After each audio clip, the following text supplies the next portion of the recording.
Hello everyone! Good evening! Ali, mag-uba na punta. So, as what I promised last time, na mupalit ko og fruits nga makita diri sa Vietnam. So, nakita na ko og fruit nga, I don't know unsay tawag ani. Gi-search na ko, tawag is jujube palm. So, green apple ni.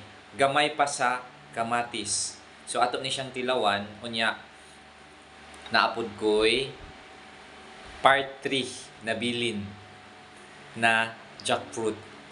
So ato ning kaunon unya nagpalit pud ko og charan, I don't know unsay tawag ani.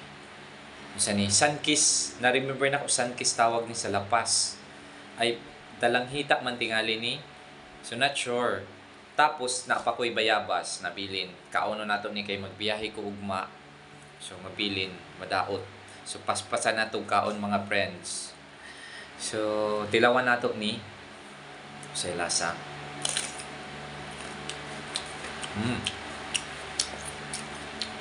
Lamig kayo, crunchy.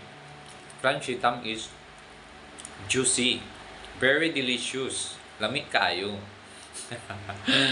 Thank you. So diri lang ko taman. See you sa next vlog.